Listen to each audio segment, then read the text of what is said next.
So I have a terrible memory. We're talking full-on leaky sieve. But there are some things that stick, like this.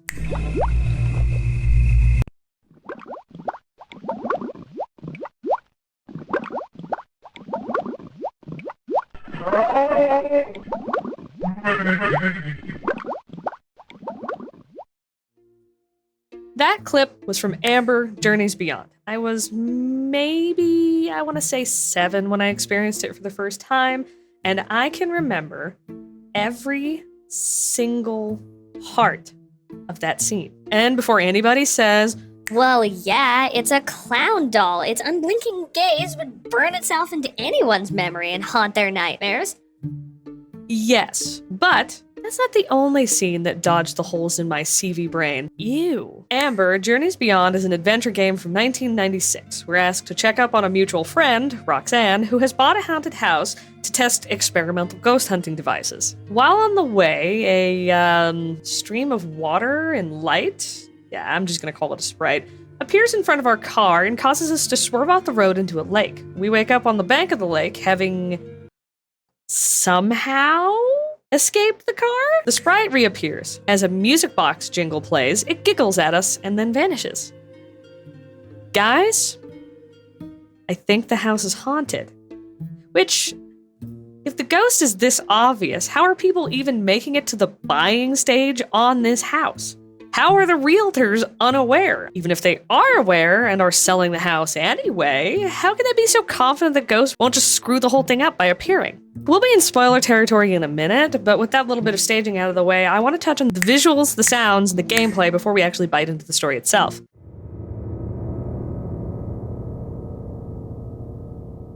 Amber is a first-person horror point-and-click, presented in that kind of slideshow style that you see in games like Myst. The mechanics are simple and fairly intuitive. Exploration is done by clicking on the edges of the screen to turn the camera to different views and using a context-sensitive mouse. Strangely, said context-sensitive mouse doesn't change shape when you're hovering over an object that you're allowed to take with you. Instead, it just remains a generic pointer. I'm not sure why they went with that. Progress is made in the standard point-and-click fashion. Wander the screens, look for objects to pocket, and puzzles to solve. Amber doesn't introduce any new mechanics to the genre, but I think it does do a good job of dodging common flaws. The biggest being that, unlike many point-and-click games at the time, you can't get stuck just by missing an object, using it at the wrong time, or walking in the wrong spot. Even though it isn't listed as one on the internet, Amber is a horror game. While most of the horror is found in the suspenseful atmosphere, Amber does rely on the age-old horror genre staple of jump scares. There's one that I think is really well done, but then there's just a marathon of them.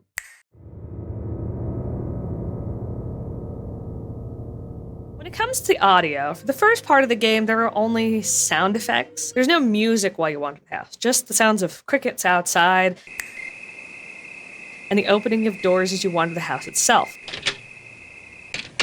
The lack of music really helps build the suspense and dread and makes the scenes that occur within the house all the more startling. There is music a little bit later, which is primarily used to sell the aesthetic of the area. Aesthetic? So they do end up being a good juxtaposition to the stories being told in those areas. There is no music that is traditionally spooky, no violins, no pianos, no stingers. Spoiler alert. We're gonna get into the meat of it now. Turning quickly away from what we can only hope was back-to-back hallucinations brought on by sleep deprivation, we can see a stone path nearby that leads to the house.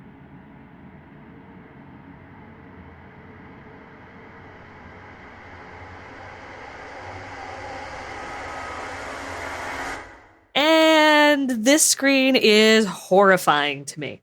If the light at the end of the hallway was like a regular color, maybe it would be better, but holy moly, if I saw this after what I just went through, I couldn't go in.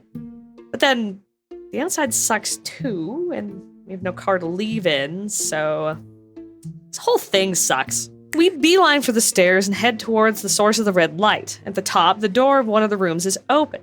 Stepping into what looks like an office, we see a panel on the wall. Pulling the switch, the red light turns off as power is restored to the whole house. There's a staircase to our left. At the top, there's this cute little loft balcony reading space thing, which is a child safety a nightmare. On the table is a strange device. This is PEEK, or PEEK, one of Roxy's experimental devices. Pressing the one active button, the display reads, "Tonal residue ready." Hitting play, we're treated to a heavily distorted message. Open the door! They're coming!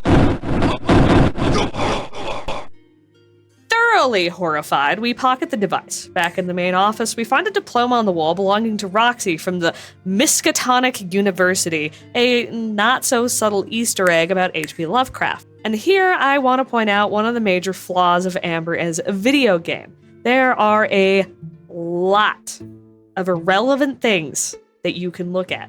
The office alone has a mug, an Eye of Providence-inspired magic 8-ball, multiple sticky notes, a corkboard with completely illegible project workflow, photographs that I can't find any important details in, business cards, art, a photo of a tree, a bird stamp. A lot of these seem like ways to build character for Roxy, and others are minor visual storytelling elements. If the game didn't explicitly answer most of the questions that these little elements, such as this business card or this sticky note, provide hints for, then this could be a pretty good way of giving unintrusive clues. I mean, we did have to turn the power back on. We may be wondering, why was it off? Having the electrician's business card suggests this is an ongoing problem. All right, cool. But in a point and click where our time is spent finding a puzzle and then searching for clues and items, having all those extra scenes is just overload, and it can really make the game drag. The computer on the desk here turns on, but it's password locked. None of the notes around the room seem to have the code, and they don't seem to provide any hints either. So we'll have to come back later. We can yoink the cassette on the table. Poking through the drawers, we find a manual for a device called BAR, which stands for Bulbic Activity Reader. I don't know what Bulbic means either. The bar has settings for level, gain, and frequency modulation that you can tune in for your specific environment. The manual says a level of 6 and a frequency mod of 8 have provided good results in their tests. We don't have this device yet, but that'll be good to know for later. Leaving the office, we dip into Roxy's bedroom because we're a well-adjusted adult. Digging through her bedside drawers, we can find a dream journal belonging to Roxy. And of course, Roxy has been experimenting with lucid dreaming. There's a lot of fluff entries in here, though I think some of the entries do relate to stuff that happens later, which I will be covering in another part so as to not bog down the overall flow. If we click this sketching doll thing, it falls limp and it looks like a hanged person. Spooky. And I'm just stalling. Opening the cabinet at the foot of the bed, you can see a TV. If you click it, the whole screen darkens. There's only the TV. The screen lights up with static.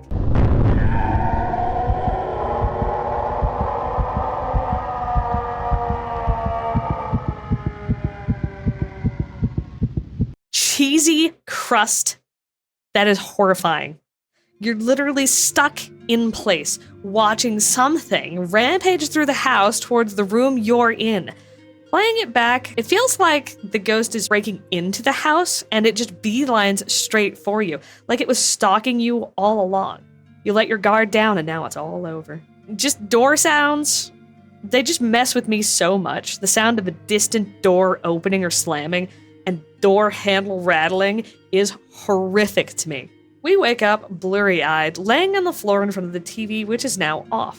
There is a lot to this scene. Did one of the ghosts haunting the house make the TV play that clip and we just passed out from fear? Or was it real? Because of the TV, we were able to see through the eyes of the ghost, and when it got to the room, it did something to us which caused us to actually pass out? Going downstairs, we resist the siren's call of the front door out of Nope Manor. In the dining room, we find a camcorder which can play the cassette we found in the office upstairs. The cassette is a video diary made by Roxy, talking about her progress so far. She describes a new device we haven't heard of before, the game's namesake, Amber. She complains that the house isn't capable of handling the electric load and that the lights have been flickering. She thinks that the flickering is actually caused by a ghost, because it started after she renovated the spare bedroom. The room is now locked from the inside, and she doesn't have the key. She believes that this ghost is one of the two that are stuck in the house, and with the Amber device, she believes she can interact with them. But she is concerned about getting back, suggesting that Amber is a tool used for astral projection. Roxy mentions that the ideal bar gain is 5, so now we know all the values we need for the device. Finally, in the last entry, Roxy says that there was an astral disturbance in the garage, and that the activity has been peaking around the house. Fearing she might not get another chance, she decides to use the Amber device, though she has had nothing but trouble with it, and the house, and the power. Now we have a good idea of where we can find Roxy. In the cabinets below the camcorder, we find and pocket a bottle of Weed Killer. Why? Because we're an adventure game protagonist. In the adjacent room, there's a device sitting on a table, but what that device isn't exactly clear yet. It's apparently powered by this chonker in the corner, but for now, there's nothing we can do with it. In the living room, there's a wireless phone on the coffee table, but no matter what sequence of buttons you press, it just results in this distorted sound. So, no police for us, I guess. Or pizza. The book on the table, Realms of the Paranormal, is an explanation for how ghosts work, how the devices are capable of interacting with them, and other paranormal theories. Nothing in the book is critical to know, but it does provide answers to some things, which I'll cover as they come up. There is one story in the book that is worth bringing up right now. It talks about a spirit named Margaret, who's haunting a house up in North Carolina. Margaret is a name that we saw written on the sketchpad up in Roxy's office. Does this imply that Roxy has encountered Margaret, and then the house in the story is the very one that we're in? Or did this book plant the name Margaret in Roxy's mind, and she attributed the name to the ghost in the house? In the back of the living room, we find the bar device sitting on a table in the corner. Thanks to the power of RTFM and Roxy's video diary, we set the level to 6, the frequency mod to 8, and the gain to 5. The device begins etching a steady graph. The peak in our inventory flashes, and we now can use a second option, which shows us camera feeds from throughout the house. From this point on, as we wander around, the peak will occasionally light up and show us creepy scenes. Some of them are just spooky, like this one.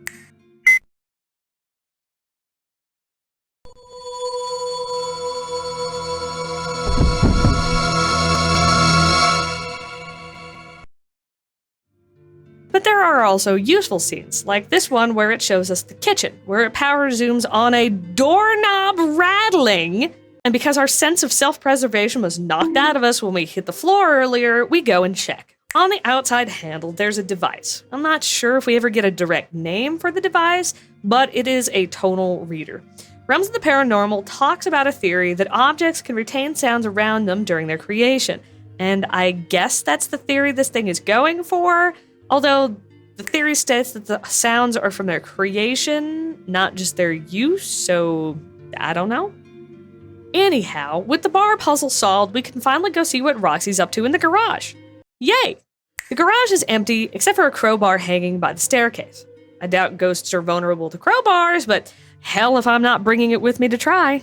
On the second floor, Roxy lays unconscious, upsettingly close to the edge, which also has 0 railing, and again is a child safety a nightmare. There's nothing we could do for Roxy right now, so we head back toward the house. In one of the video diaries, Roxy mentioned that she was waiting on a new oscillator, and if we check the mail, we can find a package with the oscillator in it.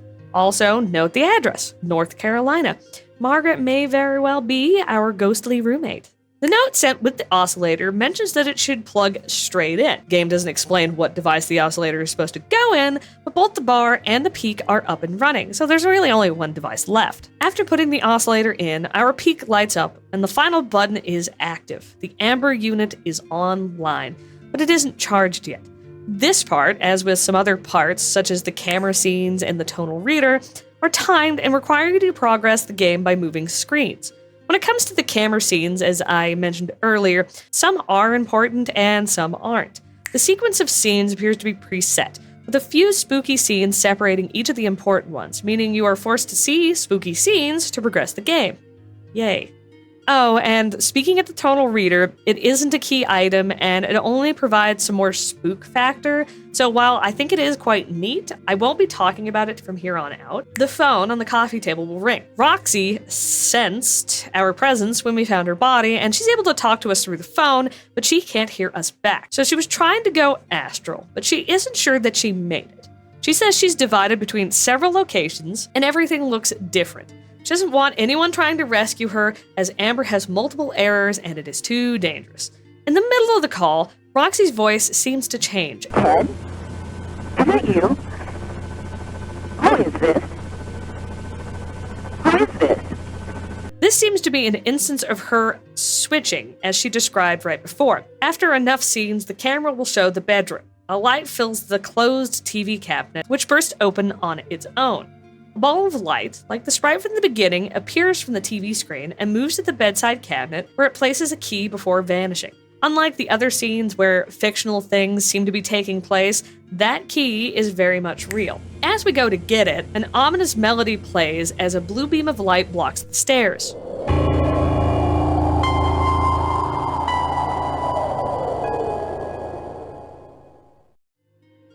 I wouldn't worry about it. Eventually, the peak will light up and say, "Psionic wave detected, headgear activated." Returning to the charging bay, we see beams of light shoot out of the oscillator. The headgear lifts, ready to be worn. Roxy said it was too dangerous, but we are too dumb to listen. Putting it on, the peak will light up and say that it is adjusting to the astral current. Concerningly, light shoots out from Amber and forms a bright purple light that dissipates. I cannot stress enough that we are, in fact, very stupid. We have already passed out either from fear or being literally attacked by a ghost, watched some entity take a kitchen knife, stab the air with it before lodging it into the tile floor, seen a room fill up with blood. We were even specifically warned not to use this thing by the person who made it, who is trapped outside of our own reality. And we're putting it on our heads. We have to be as enthusiastic as Roxy about the paranormal. There's no way we know Roxy for any other reason other than our interest in the paranormal. With the Amber equipped, if we go upstairs, we can hear some friendly whispering.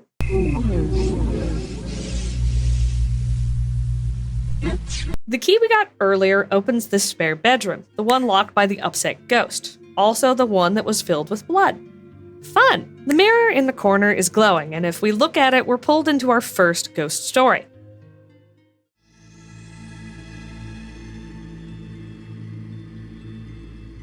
On the other side, we find ourselves looking down at a woman, her blank eyes staring back up at us. Blood on the side of her head, and on the floor, a revolver nearby.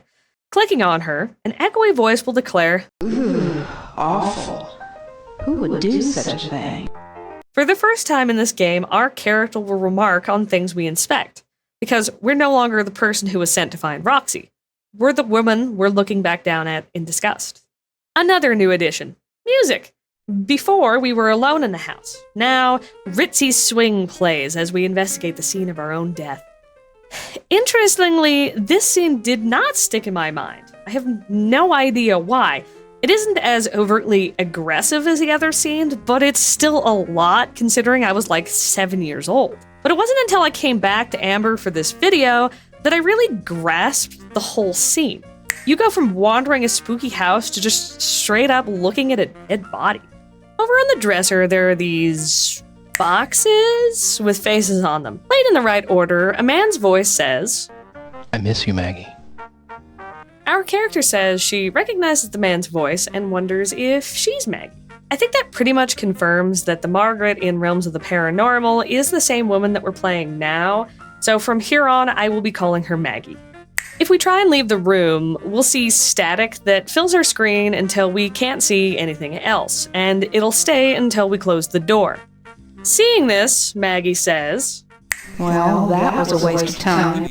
In Realms of the Paranormal, the author claims the reason why ghosts remain after death is because they are amnesic and confused. In another chapter, the author explains that ghosts are not only stuck in the area that they died, but also the time that they died. We can see both of these theories at play. Maggie doesn't recognize her own body, she can't leave the room, and if we inspect this needle on the table, it will float and spin before settling down, prompting Maggie to wonder, how did I do that? Showing that she isn't able to recognize her own ghostly powers. We aren't able to leave the room ourselves, but if we look at the radio, we can turn the dial. If we turn it to another station where the static in the background is clear, we can step away and we'll be in another room in the house. Now we're in the kitchen, where we can find a cake on the stove that reads, "Welcome home." A calendar on the wall shows us that the time is Thursday, April 15th, 1943. The day after, April 16th, is circled with the word Ted. Our first puzzle is, silly. The radio isn't able to pick up some of the stations. You may notice that the radio is missing one of its antennas. Antennae? The solution? We move to the kitchen, send the dumbwaiter up, go back to the bedroom, put the needle into the dumbwaiter, back up to the kitchen, call the dumbwaiter, and then put the needle in place of the lost antenna.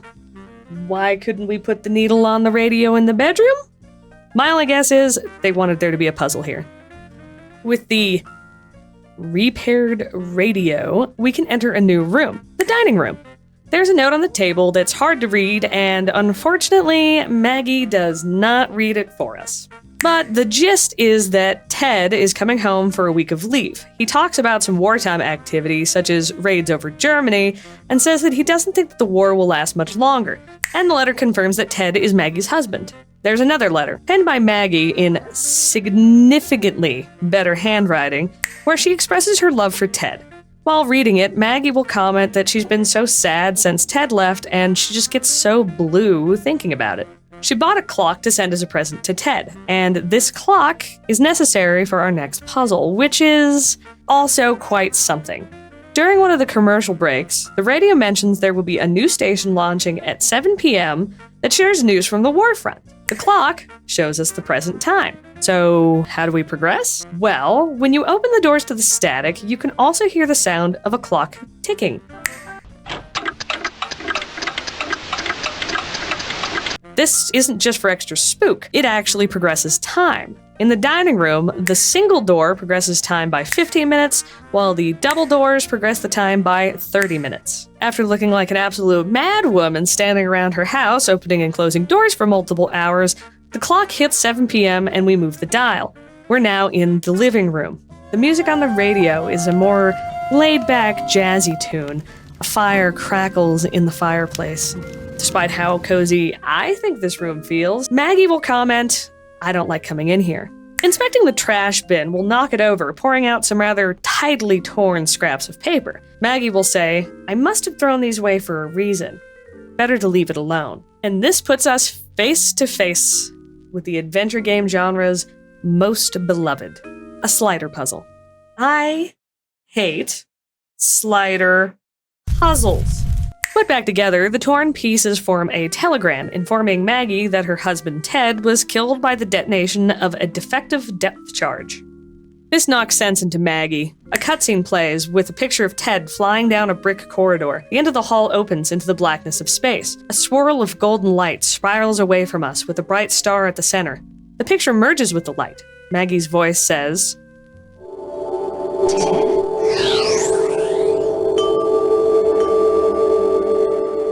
before another star emerges from behind the camera, joining with the first. Maggie has finally come to terms not only with her own death, but that of her husband, and now she joins him in whatever waits in the beyond.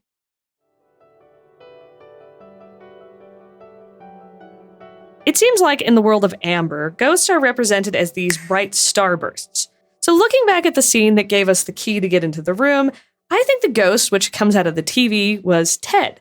Maggie wasn't able to recognize that she was dead, but Ted may have been able to. When Roxy began trying to make contact with the ghost in the house, Ted may have started trying to lead Roxy into helping Maggie. And that may also explain why Roxy is more aware of Margaret and Margaret's story than she is about the other ghost, who we have no hints about whatsoever. She may just know Margaret because she believes the story in realms of the paranormal, and I don't doubt that she does. It was probably a pretty big part of why she bought this specific house. But Ted trying to save his grieving, trapped wife makes a lot of sense to me. We finally wake up in our own time. Power has been shut off again. Our peak opens and shows an image of what appears to be Roxy with a bright light shining between her eyes. It says that a psionic fragment was isolated, but there's insignificant power to process it. Helping Margaret move on provided a fragment. And Roxy mentioned fragments, so now we need to find the other ghost that Roxy is convinced haunts the house and help them too.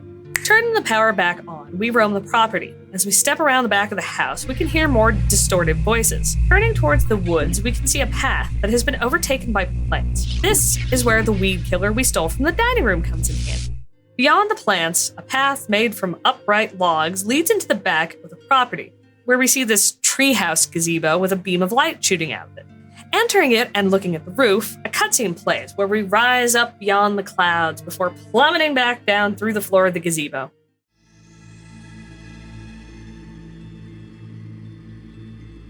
Once again, we've taken the role of the victim we're looking at when we wake up.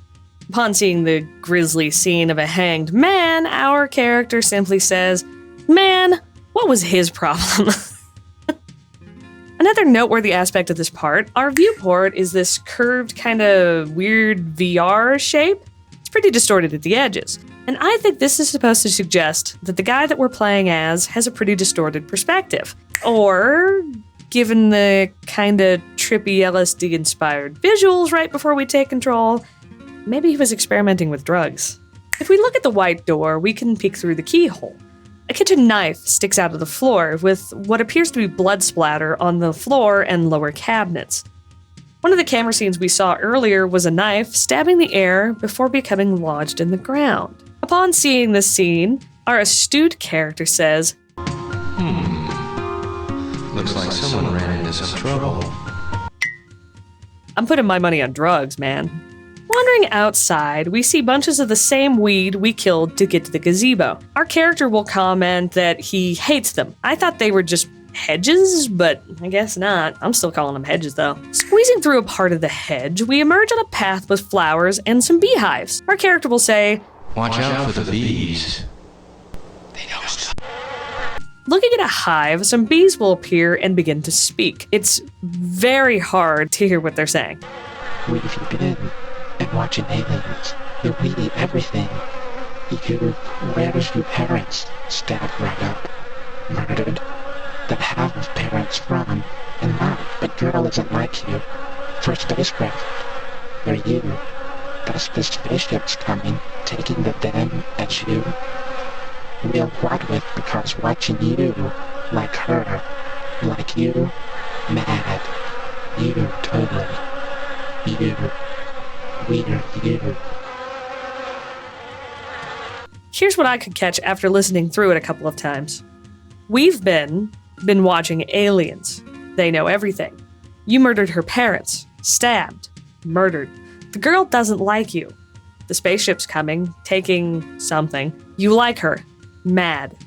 After this, our character will declare, "You bees are a bunch of liars." As we go to leave through another hedge, the sound of bees intensifies just before we enter. Our character will again angrily declare, "Those bees are lying." In a section of the hedge filled with blue flowers, we find a stone bench with an orange heart on it. A tag attached to it reads, "Key to the stars." Our character says, "I believe I made that." The heart has 3 nails pierced through it, which leads us to a puzzle. We have to press the nails in the proper order, and once completed, the heart will open and reveal a slip of paper with the numbers 3, 2, and 1 written on it. 90s password security. Simpler times. In yet another part of the hedge, we find a mural. If we walk around behind it, we can see that there's this small shed with gardening supplies. There doesn't seem to be anything noteworthy in it, but this is actually the beginning of our second puzzle. Which, it is odd, but I still think it's simpler than the ones that you find during Margaret's story. Heading back outside, we see that there's potted plants at each corner of the shed. If we go to the one around the right side and turn the potted plant, we can see that there's a mirror dangling off the side of the pot. The other mirror on this side, closer to the front, can also be turned. And then, if we go back into the shed, when we turn to leave, instead, we close the door. The music changes to this sort of action-y suspense track with a fast beat. Looking down at the wall opposite the door, we see that there's a hole low to the ground. Peeking through, we can see the little mirror dangling from the potted plant reflecting one of the windows on the main house. 4 sheets of paper hang in the window reading, "Leave me alone, freak." Our character says, Looks kind of like her window. I have no idea what that's supposed to mean, but there you go. Inspecting the message, our character sarcastically says, "I think she's trying to tell me something." As we back away, there's a box with the very bold label, "Tissues," right next to the peeping spot. Our character will fake a sneeze when inspecting them. I'm not 7 anymore. I know what those are for.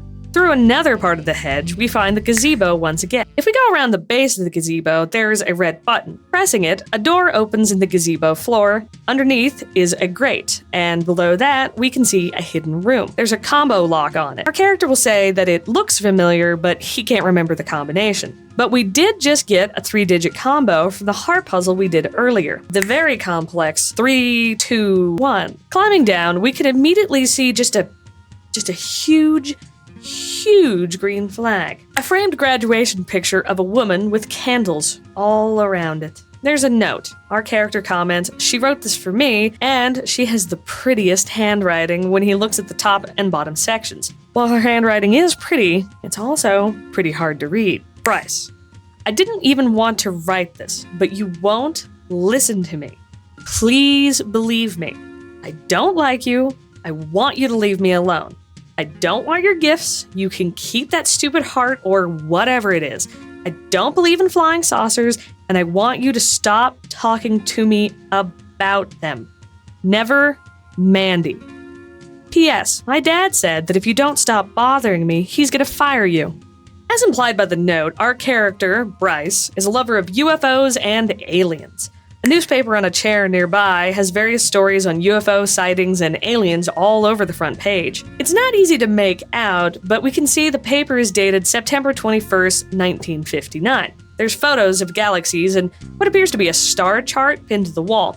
Behind the ladder that we came down on, there are some suitcases with the name tag Bryce Walker, giving us our full name. Our character comments, We better get ready. They'll be here soon.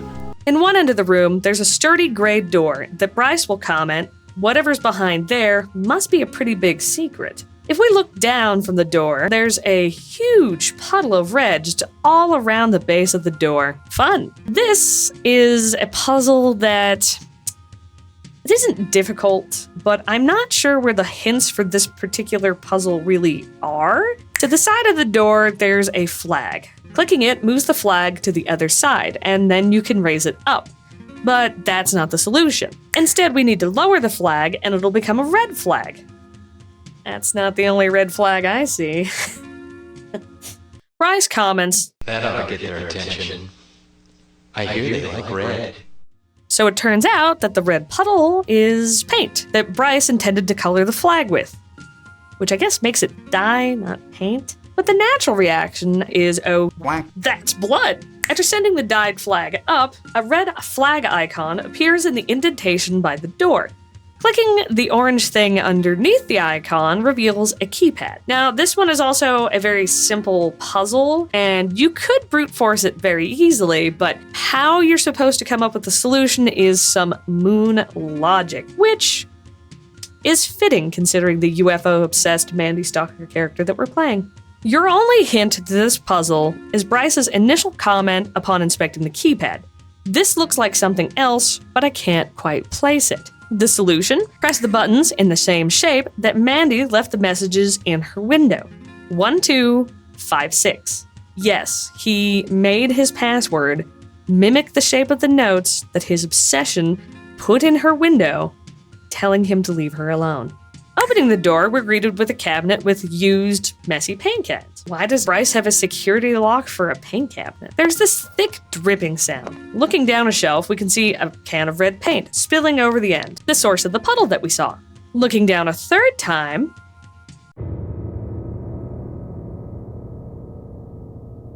Mandy's lifeless body is in the bottom of the closet. Dried blood covers her mouth, and there's dark marks around her neck.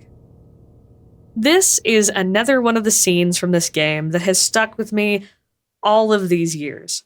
I bring it up at least once a year, usually as an example of interesting visual storytelling. The game sets you up to come to the conclusion that the red puddle beneath the door is blood. Even if you didn't look into the kitchen scene at the beginning of the scenario, unavoidable camera scenes that you have to see in order to complete the game show violence and even blood. But then it brings you back down by suggesting that the puddle is in fact spilled red paint.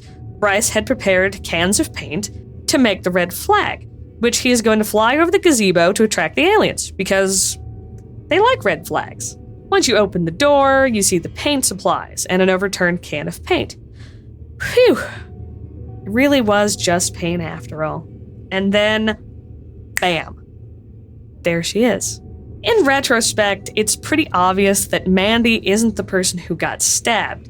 But back when I was younger, I immediately connected the kitchen scene with her death, and of course, the puddle of red paint became a puddle of blood all over again. While it isn't quite as powerful a scene when you understand everything that actually is happening, it is still one of my favorite sequences in any horror game. It brings you up and down, and then really, really down.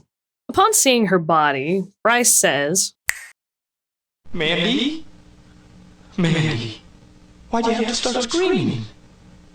I thought they were coming, and you were fighting me. But then they never came after all. Wait. The lights beside the door begin to turn off one by one. A cutscene plays. Bryce exclaims, "It's them, they're here." The luggage flies up the ladder. As the camera approaches the ladder, the world flips. Instead of flying towards the sky, we now seem to be falling. The grate opens and slams before being torn from its hinges. Bryce screams, Wait. Something's not right. as a star, almost pure black, is pulled into the swirling orange void, accompanied by Bryce's screams. Realms of the Paranormal talks about a variant of a ghost known as a poltergeist. They are also amnesic and confused, but unlike ghosts, they are frustrated by their state. The book says they aren't intentionally trying to hurt people, but by moving furniture and objects, they may inadvertently harm them. I think it's safe to say that Bryce is a poltergeist, and that many, if not all, of the camera scenes and other violent occurrences were caused by him. I've always assumed that the TV scene was Bryce, along with the rattling doorknob that provokes us to investigate the kitchen. The book never mentions ghosts or even poltergeists being able to physically interact with the living. I wonder if the TV scene was actually us experiencing Bryce breaking into the house back in 56. Is it 56? 59.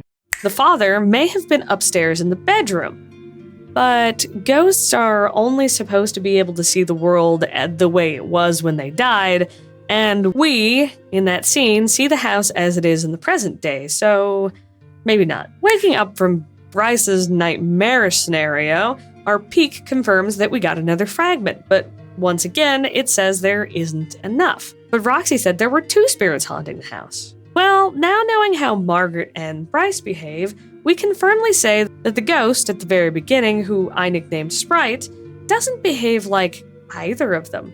Sprite hasn't interacted with us since we got into the house, and both of our previous encounters were at the edge of the lake. So we turn the power back on and head outside, down the long path to the lake. As we stand in the spot where we first woke up, we can hear a bubbling sound. Looking down at the water, a face floats up from the depths. A clown with a nutcracker jaw that says in a heavily distorted voice, before plunging back into the depths. Now, clowns don't bother me. Water does. The murky depths and limited vision, that heavy feeling of your body being weighed down by the water pressing down on you. Every direction is suddenly an avenue of attack for the freaky that lives in it. The door to the shed nearby is boarded up, and now we finally have a use for that crowbar we, borrowed from Roxy. Prying the boards free and opening the doors, we're immediately greeted with a blast of light through the floorboards. Looking down at them, the ground gives way as we plunge into the depths towards a bright light.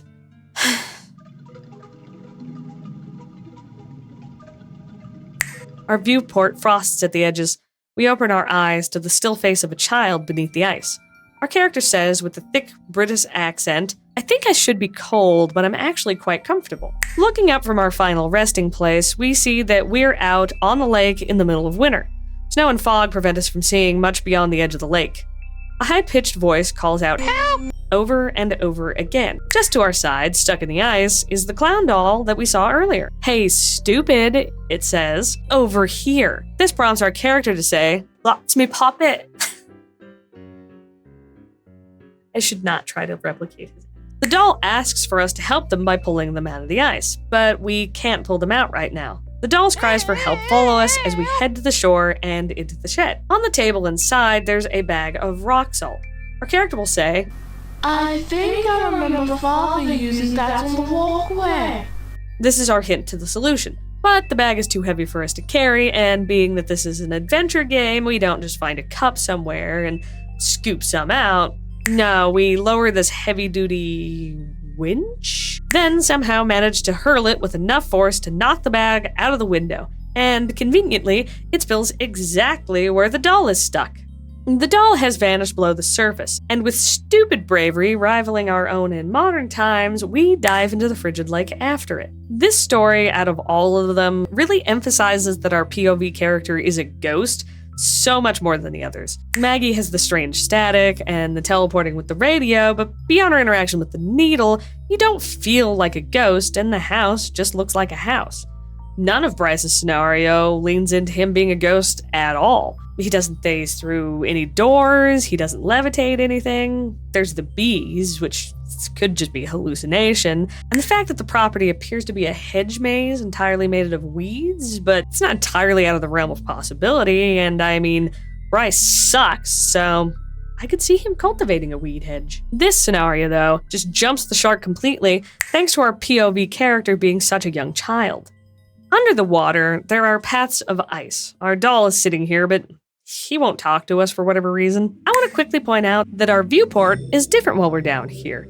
It has a wavy-like quality to it rather than a frosted edge, which I just thought was neat. Clicking on the rubber ducky, which strangely doesn't make any noise whatsoever, summons a card that looks like it's straight out of early 1900s England.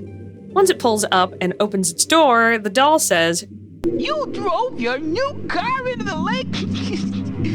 Boy, are you gonna get it? Climbing into the car, the doll joins us and says, James. I mean, Edwin.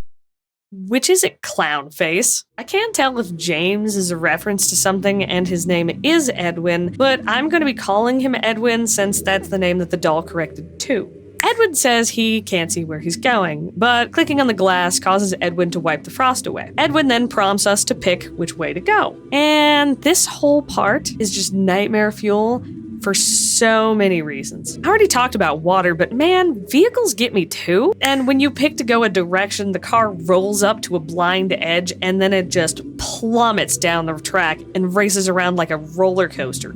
On a less me-centric note, these cutscenes must have been very expensive to animate, unlike other sections of the game where movement across big gaps is done across multiple jumps with no real pauses in between. Movement here is fully animated. Now it quickly wears out its welcome since most of the choices here are quite long, but given the time frame, it is still pretty impressive. Edwin seems to enjoy the ride though, and we get the name of the doll, Chippy. Eventually we stop at a castle. Chippy gets out, then jump scares anyone with chlorophobia by popping in front of the windshield and loudly saying that he doesn't want to be at the castle alone and that we have to, quote, go get the bear. Our windshield frosts over again, and when we clear it, we're turned away from the castle. Edwin says something that I can't make out except for the words motor car. What's a clever motor car? When we come upon these icicles blocking the path, Edwin will get out of the car. Walking around it, there's a hole that we can look down into, and below, a teddy bear jumps and waves its arms at us. A sign behind it reads danger, thin ice. Edwin declares, That's me today. It looks like he could use a hand up, but he's too far away. Wandering back into the icicle field, our character will be lifted to the surface by bubbles. It was nice of the developers to come up with a way to get us back to the surface without having to get into the car and drive all the way back to the beginning of the track, but yeah, see what I mean about this one being more fantastical? And this next puzzle is just moon logic and I will accept nothing else. See, there's a boat out on the ice, but the wind isn't blowing the right direction to move it. So we go back to the boathouse and stand behind it. Looking up, we can see a weather vane. Clicking on the weather vane changes the direction of the wind. Edwin says, does this change the wind, or does the wind change this? It changes the wind, of course, but that's not all. Now we have to walk along the edge of the lake until we find this windmill. Clicking the lever on the side lets the windmill free and it begins to blow. Returning to the boat, the sail can now fill. We're blown to the direction of the rope, which has fallen below the surface by the thin ice sign. Now we have to go back to the shed, turn the direction of the wind again, then ride the boat back.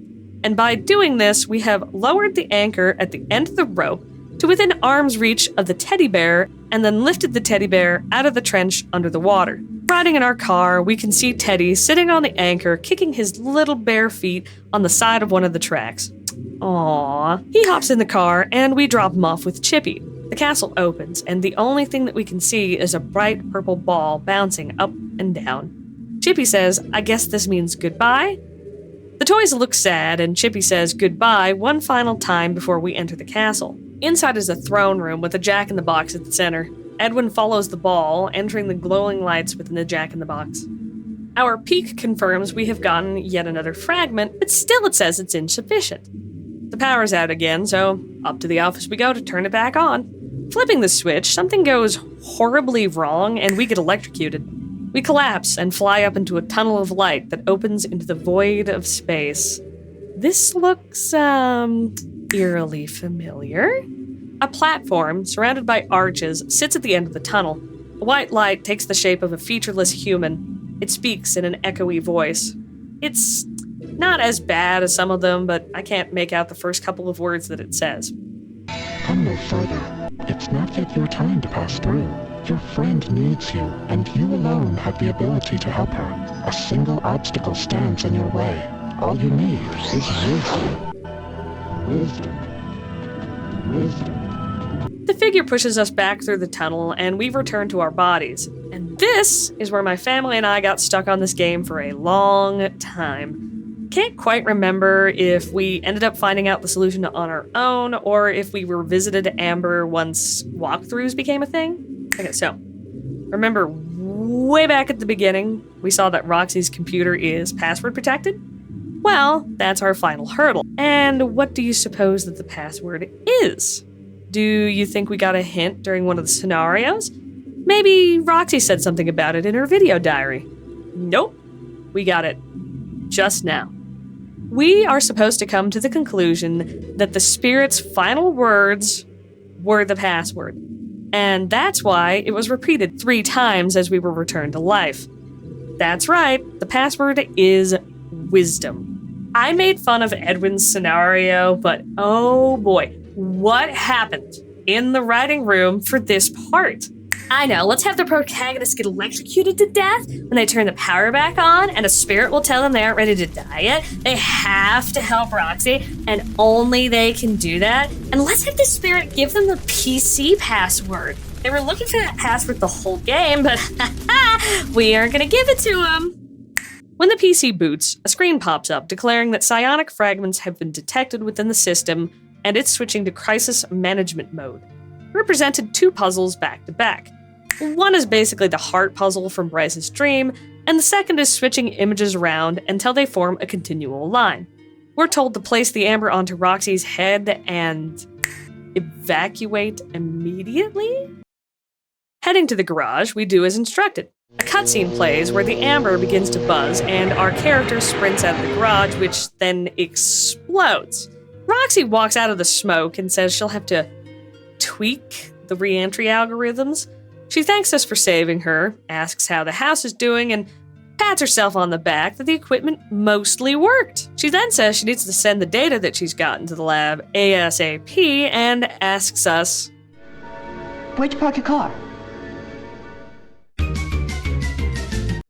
It really does feel like, for the last half, they kind of just slapped some stuff on. Why does Amber have to explode? Having Roxy wake up from however long she's been stuck on the other side, get up and just walk out of a building that explodes is such a tonal shift. I think they wanted an ending that fit Roxy's character more than they wanted an ending that would fit the game as a whole. Roxy really comes off as irreverent, and she even jokes anything for fame and fortune when talking about the risks she'll be taking, having her dust herself off, make light of the fact that her garage literally just exploded because of one of her devices, and focus the entire conversation on the relative success of the experiments makes the ending feel irreverent too. It fits Roxy, but it poo-poos on the stories we experience to get here. So way back in the beginning, before I whined about the TV screen being so spooky, I talked about Roxy's dream journal and how I thought some of the entries relate to the story of the game. I felt like bringing them up during the main narrative would have been a little clunky, but now we have the full context of the story. The first entry I want to talk about is Roxy having a dream about being shown a house. 8 a.m. Last night, I dreamed the man showed me a new house. It was a lot bigger than the one I have now. I didn't like the house, but I liked the property. There were a lot of flowers. The man came outside and became angry that I had gone outside. He screamed at me continuously for the rest of the dream. I hate having this kind of dream, crying steadily in my sleep, waking up exhausted. I think this was Roxy dreaming about Bryce's scenario. As we see ourselves, the property back in 1959 was beautiful, and it had a lot of flowers. Roxy doesn't say why she didn't like the house, but if a murder was committed in the house, as suggested by the bloody scene that you see through the keyhole, it could be that she felt a negative vibe, or that she saw the same things we did and she just couldn't remember it once she woke up. And then there's this entry. Thursday, 6 a.m. I was back in high school, in my room, very bored and looking for something fun to do. I roll my hair up into a French twist, with the ends sticking out of the top like a fountain. I get up and dance around, laughing. When I stop twirling, I see a man on a ladder looking in the windows at me. He scares me. I scream and wake up. And this, I think, would be Roxy dreaming herself as Mandy, catching Bryce using a ladder to spy through the windows. Pure conjecture, but I'm guessing Bryce didn't start his spying journey with an elaborate potted plant mirror shed pee-pee hole. And the last relevant one is second dream. At a party, I know everyone. A little boy walks up and gives me a glass of water. Too sleepy to remember anything else. I think this is a subtle nod to Edwin. I mean, a young boy, water. None of the other entries are obvious parallels to the ghost stories. I find it interesting that there isn't any overt references to Margaret in the dream journal, the ghost that Roxy was the most acquainted with.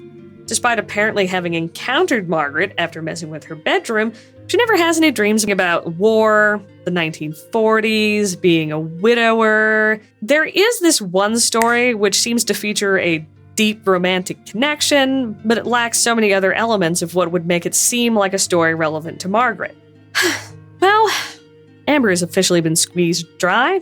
Poo-poo ending sequence and final set of puzzles aside, Amber is very impressive, especially when you consider when it was published. With point-and-click games, the main draw is typically the puzzles or the story. Sometimes you find the rare point-and-click that can draw you in and hold you with its atmosphere alone, but with Amber, it's 10,000% the stories. The puzzles never strike the right balance of hints and difficulties. Some jump off the logic cliff entirely, while others are so simple and brute forceable that you don't really feel challenged or even proud once you complete them. Amber does dodge problems that come up in many point-and-click games since there are so few items in the game, ghosts don't even have an inventory, and for the most part, puzzles are solvable once you encounter them. But overall, I would say the puzzles are still very meh.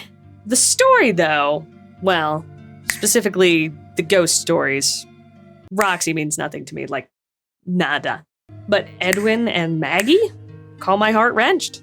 It's unfortunate that each of the stories is as short as it is. I would have loved for each scenario to be just a little bit longer to give you more room to discover the ghost's name and what led them to their fates. It's not that I find their stories to be vague. I think their stories are told well, it's just that they're told very quickly. Once you know the puzzles, each segment's maybe, 20 minutes? Granted, if the story were padded out, that would mean you'd have to go through some more loopy puzzles, so, maybe it's perfect just the way it is. If you like point-and-click games, especially the older style ones, first-person horror, glorious FMV cheese, and /or ghost stories, I think Amber is worth giving a shot. If you're still in a ghost story mood, then this video is about At Dead of Night, which is kind of like a modern version of Amber. Check it out.